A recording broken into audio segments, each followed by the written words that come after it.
नमस्कार साथियों, अर्पण study point में हार्दिक स्वागत है।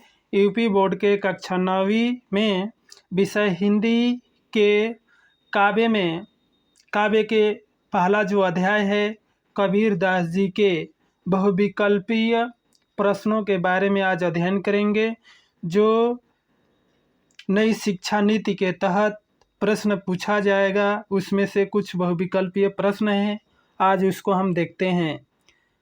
नोट में है, सही विकल्प का चयन कीजिए। तो आज का प्रश्न है, कबीर का जन्म कब हुआ था? तो विकल्प है 1398 ईस्वी, ब है 1400 ईस्वी में। तो इसमें से विकल्प अ सही होगा। 1398 में कबीर दास जी का जन्म हुआ था। प्रश्न 2 है, कबीर का जन्म स्थान है। विकल्प अ है प्रयाग, ब है काशी। तो विकल्प इसमें से ब सही होगा, काशी। कबीर का जन्म काशी में हुआ था। यह काशी वाराणसी अर्थात बनारस में है। प्रश्न 3 है, कबीर की पत्नी का नाम था। विकल्प अ है लोई, ब है नीमा। तो इसमें से विकल्प अ सही होगा, कबीर की पत्नी का नाम था लोई। तो विकल्प अ सही होगा। कबीर के पुत्र का नाम था कमाल और इनके पुत्री का नाम था कमाली। और कबीर के गुरु का नाम था रामानंद।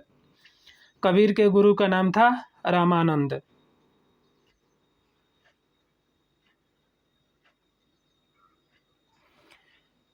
प्रश्न 4 है, निम्न में से कौन सी कबीर की रचना है? विकल्प है साखी, ब है शबद, स है रामायणी, द है उपयुक्त सभी। तो इसमें से तीनों कबीरदास की रचना है। तब विकल्प द सही होगा, उपयुक्त सभी। साखी शब्द का तत्सम होगा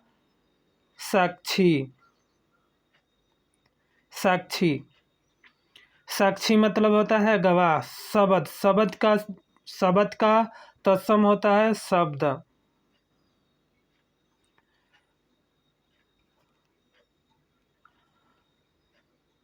जो साखी शब्द रामायणी है यह बीजक में रखा गया है। बीजक में यह तीनों रचना को रखा गया है। प्रश्न 5 है, कबीर की भाषा है। विकल्प है पंचमेल खिचड़ी, ब है अवधी। तो इसमें से विकल्प सही होगा, पंचमेल खिचड़ी। प्रश्न 6 है, मसी कागद छुओ नहीं कमल गयो न हाथ, यह कथन किसका है? विकल्प है सूर, ब है कबीर।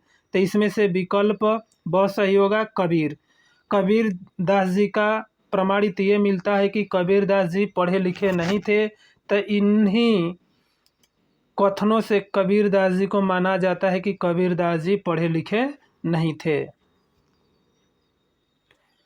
प्रश्न 7 है, कबीर किस भक्ति के धारा के कवि थे? अ है निर्गुण भक्ति धारा, ब है सगुण भक्ति धारा, स है अ और ब दोनों, द इसमें से कोई नहीं। तो इसमें से विकल्प अ सही होगा, निर्गुण भक्ति धारा के कबीरदास कवि थे।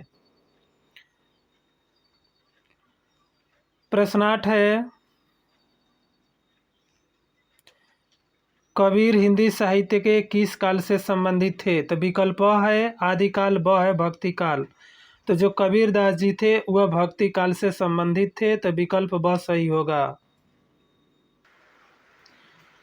प्रश्न 9 है, कबीर की मृत्यु कब हुई थी? विकल्प है संवत 1575, ब है संवत 1580 विक्रमादित्य। तो इसमें से जो विकल्प सही होगा अ होगा, संवत 1575 में कबीर दास की मृत्यु हुई थी। प्रश्न 10 है, कबीर ने संसार को कैसे माना है? विकल्प है सेमल का फूल, ब है गुलाब का फूल।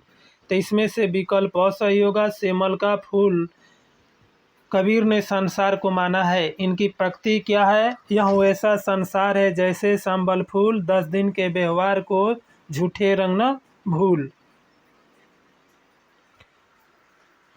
प्रश्न 11 है, कबीर ने इस शरीर की तुलना किससे की है? विकल्प अ है मिट्टी के कच्चे घड़े से, ब है लोहे के घड़े से। तो इसमें विकल्प अ सही होगा, मिट्टी के कच्चे घड़े से। यानी कि जो कबीरदास जी बतलाए हैं कि जो शरीर है वह कैसा है, मिट्टी के कच्चे के घड़े के समान है।